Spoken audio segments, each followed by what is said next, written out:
आदर्शोन्मुख यथार्थवादी कथाकार एवं उपन्यासकार मुंशी प्रेमचंद जी ने अपनी रचनाओं में दीन दलित पतित शोषित लोगों के यथार्थ जीवन का मार्मिक चित्रण किया है। आपकी रचनाओं में यथार्थ के साथ आदर्श भी हैं। आपकी भाषा उर्दू प्रचर पर सरल सहज मुहावरेदार है। हिंदी साहित्य जगत में प्रेमचंद जी को उपन्यास सम्राट कहा जाता है। कहानीकार के रूप में भी आपका स्थान सर्वोच्च है। आपने 300 से अधिक कहानियां और कई उपन्यास लिखे हैं। रीवा रियासत का राजकुमार मई की गर्मी में जंगल में पसीने से तरबतर होकर एक निरीह हिरन का घंटों पीछा करने के उपरांत शिकार करके अति प्रसन्नता का अनुभव करता है, परंतु उसी जंगल के सन्यासी द्वारा राज्य की भयंकर स्थिति का एहसास दिलाया जाता है। उसे लुटेरे, महंत और उच्च पदस्थ सरकारी कर्मचारी द्वारा जनता पर होने वाले अन्याय और उनके काले कारनामों से अवगत कराया जाता है। प्रस्तुत कहानी के माध्यम से लेखक ने स्वार्थ लोलुप, हिंसक, विलासी शासकों को फटकारते हुए जन कल्याण के प्रति शासक के धर्म पालन की उम्मीद जताई है। मई का महीना और मध्याह्न का समय।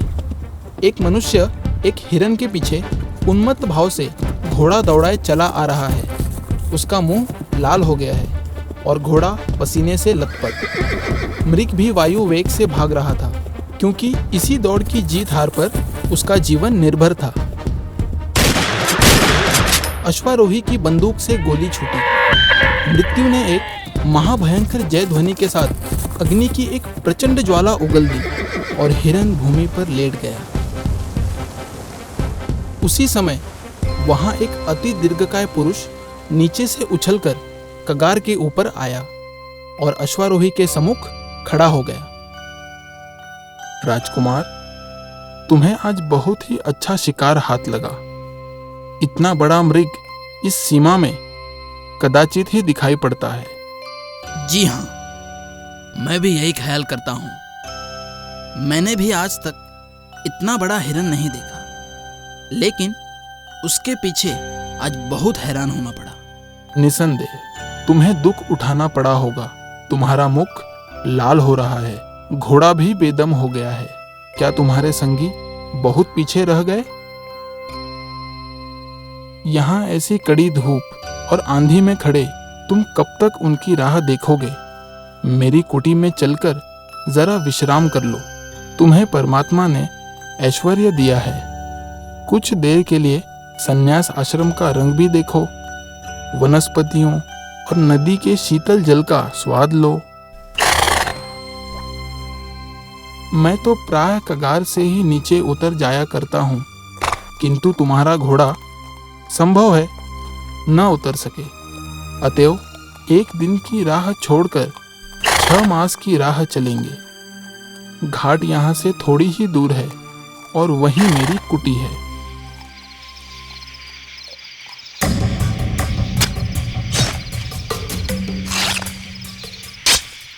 ये लोग शिकारी हैं? बड़े शिकारी हैं। ये राह चलते यात्रियों का शिकार करते हैं। ये बड़े भयानक हिंसक पशु हैं। इनके अत्याचार से गांव के गांव बर्बाद हो गए और जितनों को इन्होंने मारा है उनका हिसाब परमात्मा ही जानता है। यदि आपको शिकार करना हो तो इनका शिकार आप बहुत प्रयत्न करने पर भी नहीं पा सकते। यही वे पशु हैं जिन पर आपको शस्त्रों का प्रहार करना उचित है।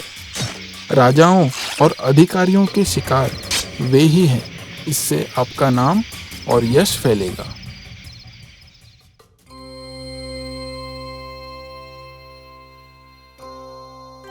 यह तो कोई बहुत बड़ा रईस जान पड़ता है। नहीं, यह रईस नहीं है। एक बड़े मंदिर के महंत हैं, साधु हैं, संसार का त्याग कर चुके हैं, सांसारिक वस्तुओं की ओर आंख नहीं उठाते, पूर्ण ब्रह्म ज्ञान की बातें करते हैं। यह सब सामान इनकी आत्मा की प्रसन्नता के लिए है। इंद्रियों को वश में किए हुए इन्हें बहुत दिन हुए। सहस्त्रों सीधे साधे मनुष्य इन पर विश्वास करते हैं, इनको अपना देवता समझते हैं। यदि आप शिकार करना चाहते हैं तो इनका शिकार कीजिए। ये ही राजाओं और अधिकारियों के शिकार हैं। ऐसे रंगे हुए सियारों से संसार को मुक्त करना आपका परम धर्म है। इससे आपकी प्रजा का हित होगा तथा आपका नाम और यश फैलेगा। यह सरकारी कचहरी है। यहाँ राज्य का एक बड़ा कर्मचारी रहता है, उसे सूबेदार कहते हैं। इसकी कचहरी दिन को भी लगती है और रात को भी। यहाँ न्याय सुवर्ण और रत्नादिकों के मोल बिकता है। यहाँ की न्यायप्रियता द्रव्य पर निर्भर है। धनवान दरिद्रों को पैरों तले कुचलते हैं और उनकी गुहार कोई भी नहीं सुनता। शायद सूबेदार साहब कोई मामला तय कर रहे हैं। तुमने एक विधवा स्त्री की जायदाद ले ली है। मैं इसे भली भांति जानता हूँ। यह कोई छोटा मामला नहीं है। इसमें 1 सहस्त्र से कम पर मैं बातचीत करना नहीं चाहता। यही जी चाहता है कि इस निर्दयी का अभी वध कर दूं। आज शिकार का समय नहीं है। यदि आप ढूंढेंगे तो ऐसे शिकार बहुत मिलेंगे। मैंने इनके कुछ ठिकाने बतला दिए हैं। अब प्रातः काल होने में अधिक विलंब नहीं है। कुटी अभी यहाँ से 10 मील होगी। आइए शीघ्र चलें। राजकुमार, तुमसे भेंट होने से मेरा चित्त बहुत प्रसन्न हुआ। परमात्मा ने तुम्हें अपनी सृष्टि पर राज करने हेतु जन्म दिया है। तुम्हारा धर्म है कि सदा प्रजापालक बनो। पशुओं का वध करना उचित नहीं। इन दिन पशुओं के वध करने में कोई बहादुरी नहीं, कोई साहस नहीं। सच्चा साहस और सच्ची बहादुरी लोगों की रक्षा और उनकी सहायता करने में है। विश्वास मानो, जो मनुष्य केवल चित्त विनोदार्थ जीव हिंसा करता है वह निर्दयी घातक से भी कठोर हृदय है। वह घातक के लिए जीविका है, किंतु शिकारी के लिए केवल दिल बहलाने का एक सामान। तुम्हारे लिए ऐसे शिकार की आवश्यकता है जिससे तुम्हारी प्रजा को सुख पहुंचे।